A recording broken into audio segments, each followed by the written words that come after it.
Hello, this is a video from M.E.R.C.S 2nd edition, and this one's kind of really my suggestions of what you might want to look for when picking a faction. So I guess it's more a case of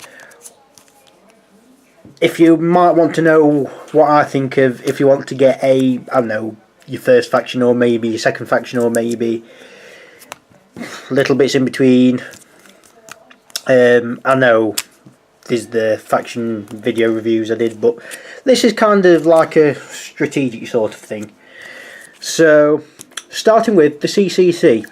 Now the CCC is a very reliable faction. They're very good all-rounders. They've got a medic, they've got a demo with frag grenades, which are pretty powerful, can work independently, which is pretty good. They've got the strongest sniper in the game, weapon wise, the only strength 4 weapon in the game, unless you do flanking or rear attacks, which then there's bonuses there.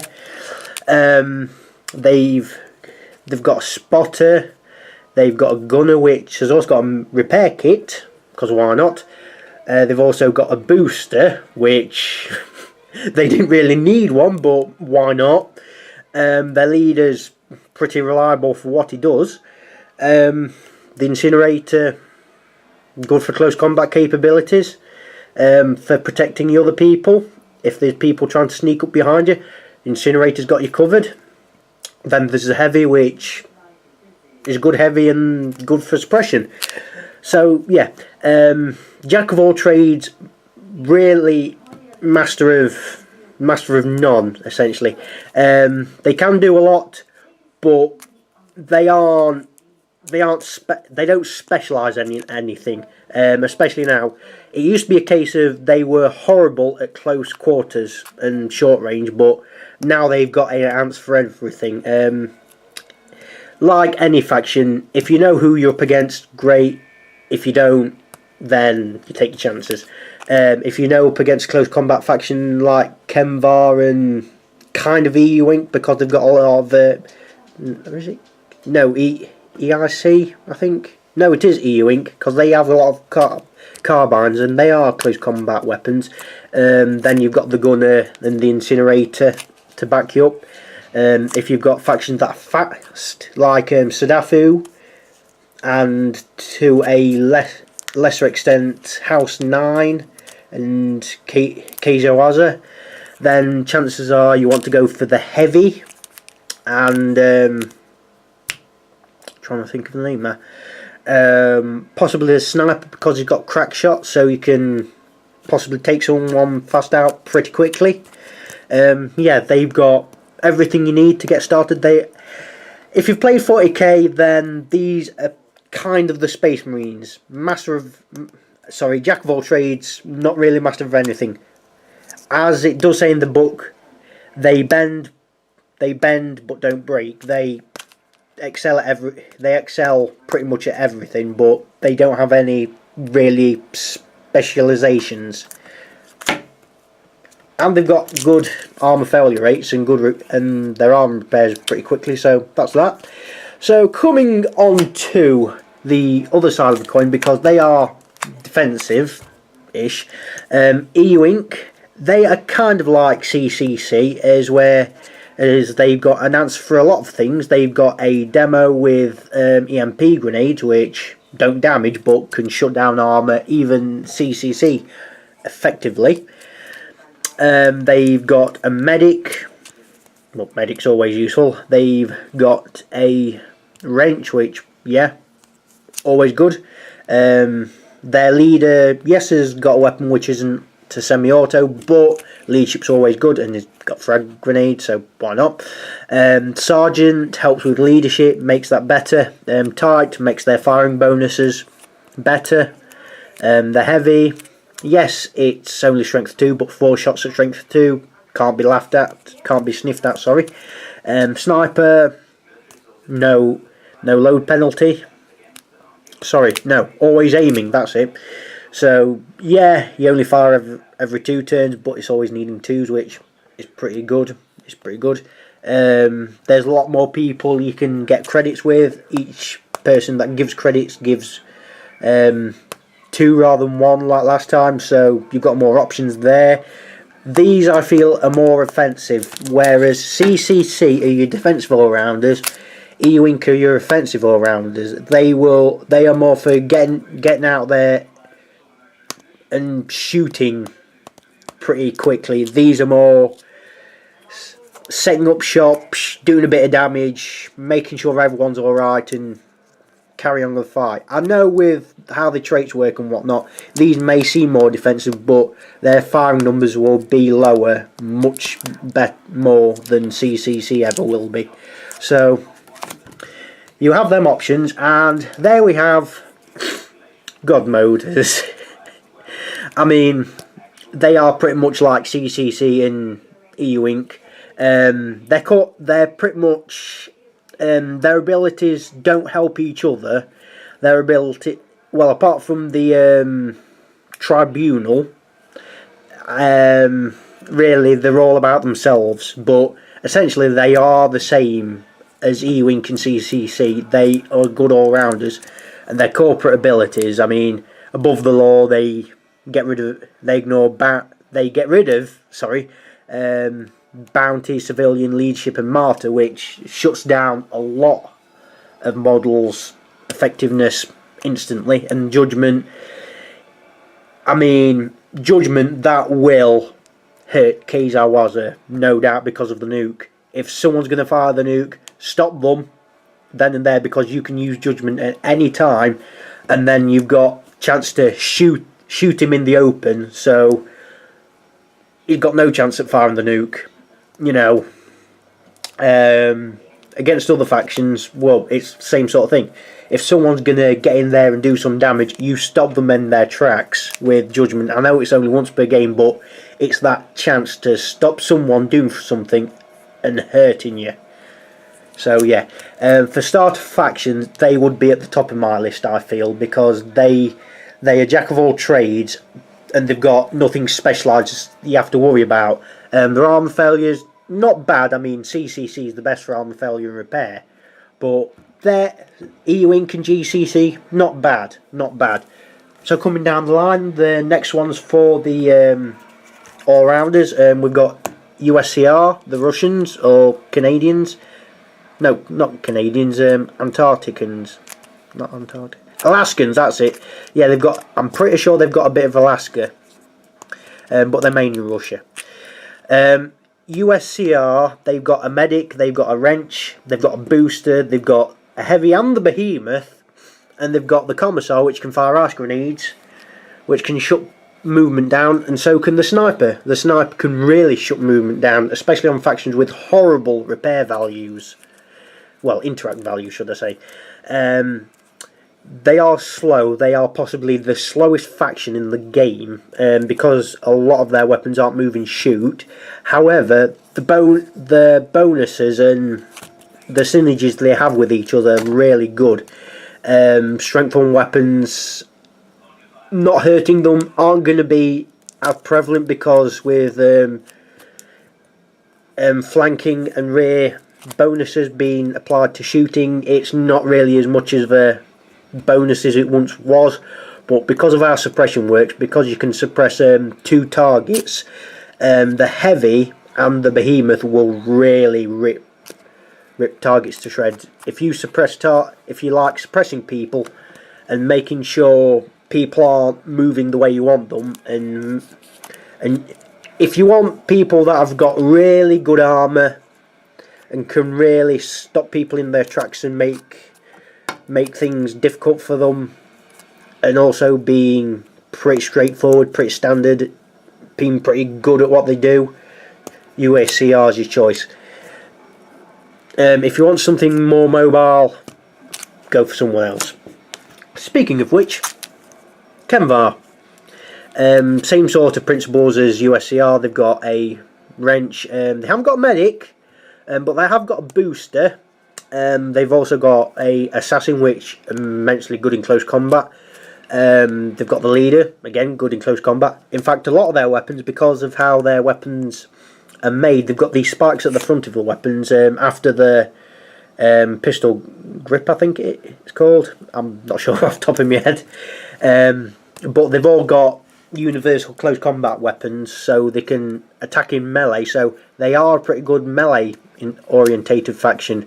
Yes, it's -3 when you first attack in melee, but you have that choice. And as it's at the end of the move, you can just move 2 or maybe 3 in some models' case and get where you want to go. They've also got the shock trooper, which can really hit. Well, damage wise can't really hurt unless you get the bonus for flanking and rear, but you have got the ability to push models and break their armor really quickly. They're all good shooting wise. The thing with M.E.R.C.S is you have to keep them in cover. If you don't keep them in cover, they're dead. Simple as that. Their interactor rating is pretty poor, I have to say. But if you keep them in cover, their armor will stay active and there'll be no problem. Against factions that use toxins quite a lot, such as Kaizowaza and FCC House 9, they are pretty good because the toxin effects won't bother them. The strength will hurt them, yes, but the after effects, such as taking more damage at the end of the turn, they won't care. And also smoke won't bother them. So House 4 and other such factions that use smoke quite a bit don't matter. So that's M.E.R.C.S. Coming on to Texco. Now, I do feel Texco should have had a medic. They don't have a medic, but they do have some pretty nasty tricks up their sleeve. They can stop bounding with the traps, which is pretty good. They've got the focus fire, which increases accuracy on models after the first fire on them. Kind of like E.U.I.N.C., sort of in reverse. I don't know if that makes sense, but it's kind of like E.U.I.N.C.'s tide ability, but it only works on continuous models you fire at. They're pretty manoeuvrable. They've got the Jaguar, which can move. Got the health, so unless your opponent's got the stopping power, it won't really affect him that badly. They've also got the only jetpack model in the Eagle, which will kind of be eyes in the air. Yes, it'll probably be in the open, but being higher up will certainly hurt the enemy. And plus, unless you want to land, you don't have to stop using the jetpack. It's only if you stop using the jetpack you have to load it. These are a faction which have a lot of good traits on their tricks on their side. Not bad arm failure rate, not bad interact, not bad stats all round. These are kind of the all-rounders in their stats wise. The main thing is stopping people moving, well, bounding should I say, and bullying one target at a time. As long as you concentrate fire on one target, you will definitely do well with Texco. So coming on to Kaizowaza, the triad with the nuke. Thing with these, nuclear armor is not bad. It does allow them to have a bit of movement. Close combat wise, this really is not a good faction to use. Really the only ones that are good in close combat is the Forward Observer, because he's got a pistol. Anyone that's got a pistol really, and the Spy who's got a sword. That's pretty much it. This faction is good for they can take the damage and they can deal it out. If you're up against an opponent that will deal damage to you early, good, because that will bring Voodoo in effect. And if you've got that in effect and leadership, and you've got someone boosters as well, your opponent will feel it more than you do any day of the week. They've also got toxin grenades, which really hurt like anything really. You can use the grenades to set up choke points. Your opponent will not want to move through the grenade because chances are they will stop their movement to fire at you or move too far forward, and it'll just mean you can fire at them, do what you want to them. Yes, they have their arm failure rolls are on the bit of rough side of not that great, but because they've still got that movement, it's not really that bad of a thing. So they haven't got a medic. Oh no, have they got a medic? No, they haven't got a medic. They have got a monkey wrench and they have got a booster. Yeah, they haven't got a medic because that would nullify Budo, and you don't really want Budo to be nullified, let's face it. Yeah, you may sacrifice 1 or 2 models, but by that time they'll have done their job and hurt. Plus they've got the nuke, which is really powerful. So moving on to Sadafu. Sadafu are a faction with no Armour 3 characters, neither as Kenvar and neither as Keizawaza, but they do have movement on their side. They have really good movement. Plus, if they move and shoot, no penalties applied to their movement, so that's really good. They've got their leader that can fire spears at short range targets, which will give accuracy bonuses to a lot of other models. They've got some pretty good close combat experts with the leader with having spears. You've also got the Berserker, which can hit multiple models in a whirlwind effect. And they've also got the Shot Trooper, which has got a giant sword and he's got toxin grenades, so that's all good. Weaknesses: their armour is possibly the weakest of any faction going. Some models have got armour 0. Well, one model has got armour 0. Most models have got armour 1. So be careful with that because their armour will break pretty easily. But they've got pretty low armour courage rolls, courage stats, so their courage rolls will be pretty successful most of the time, and most of their movement is movement 3. So yeah, they will. Chances are they will be where you want them most of the time. So that's it for Sadafu. You probably want them round here, really. I'll just move these around. So next we have ISS. ISS are an interesting beast. They've got the early movement, and they've also got the decreasement of flank and rear strength bonuses on when they're hit from flank and rear. So that's always good. They've got EMP grenades and the lightning throw, which can hurt your opponent's armour really well. They've got quite a few carbines. They're good at short to mid-range combat. They're a bit lacking at long range, even they've got a few long range. The sniper can help move your opponents around with force pushing them kind of where you want them.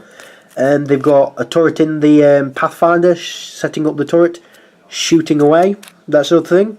They've got the Calypso, which not bad melee specialist, and can also use the Siren Song, which automatically hits targets. It's all good. It's all good with them. The armor failure rate's not bad. Interact's not bad. But these are a short to mid-range faction. They're not in it to shoot way across the board like CCC can and Texaco can. So coming on to the last three, EIC. The thing with EIC is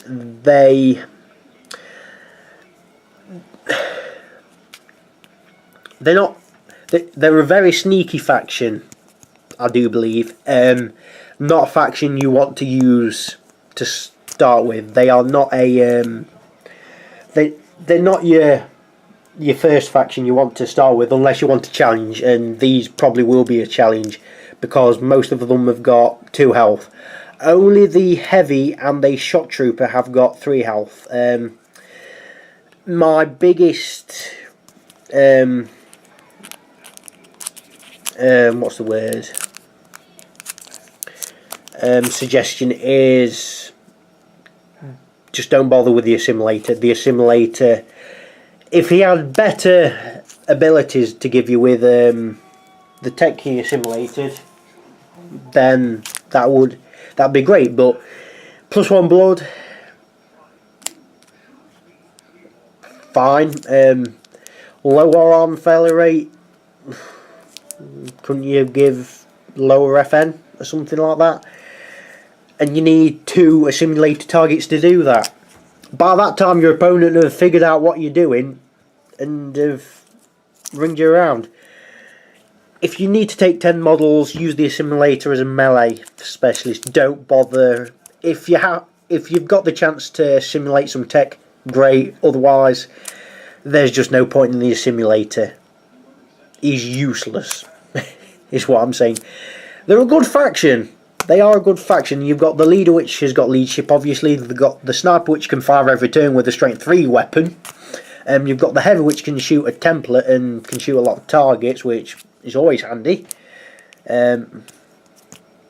You've got the shock trooper, which can fire his machine pistols at a spread template, which is pretty nice. You've got the engineer with cluster caltrops, which, you know, you can block pathways to your opponents unless they want to take damage, obviously. And then you've got the breach, which can kind of like the engineer but a bit more mobile. So yeah, and we start with 6 models, so your opponent's needing to maybe do a lot more guessing on you. So there's that. So coming on to FCC House 9, they do have mobility on this side because they can move from terrain to terrain. They've got a lot of bent, sneaky tactics like E.I.C, but they are really, really sneaky. They really aren't your starter faction. They really are not. They technically haven't got a heavy or a demo, which isn't strictly true because the boomer is kind of like a heavy. Because you can fire his grenades. He's either got frag grenades he can fire or toxin grenades, and he can move and shoot with them, which is really fantastic. There's also the spy, which isn't a bad melee specialist, not the best, but is not bad. You've also got the juicer, which is kind of like a mobile specialist that can boost people, which is pretty powerful. And then the Bedouin, which is a no armoured 4 health sniper, which nothing to snap at. Yes, he's got no health, but 4 health, come on, that kind of balances that somewhat. But yeah, a lot of sneakiness coming out of this faction. Oh, plus you can add someone else if you've got the liaison from another faction. So do you want to use, I don't know, the M.E.R.C.S assassin? You can do that. Do you want to use the GCC tribunal? You can do that. So yeah, not a starter faction, but a good faction by any means.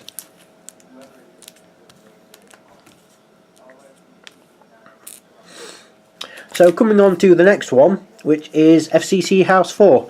Now these are sneaky like House 9, but they are a bit more easy to use because they've got like a medic, a dedicated heavy, a proper sniper.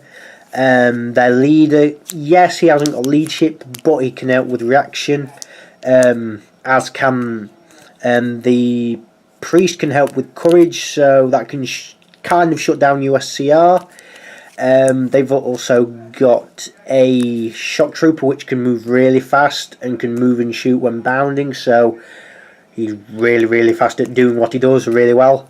So yeah, they are kind of like They're kind of like a sneaky version of CCC, kind of. But what you want to watch out for is the fact they haven't got a monkey wrench, and they haven't really got a demo. They have got the... Well, no, they have got a demo in the house member, which has got the flashbangs. And then you've got the sapper, which is kind of like a gunner and a breacher all in one. And it's also got beanbags, which can stun people, which is weird.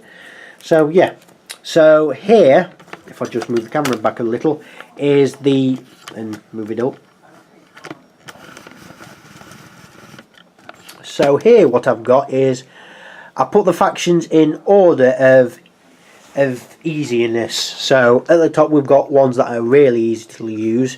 Then we've got ones that are a little bit harder, but if you choose them for your first faction, you're not going to do bad. And then you've got these at the bottom, which you probably don't want as your first faction, but they do have their uses. They really do. So yeah, that's kind of it for this video. I know I've talked nearly for half an hour on them, but yeah, so there you go. Goodbye for now.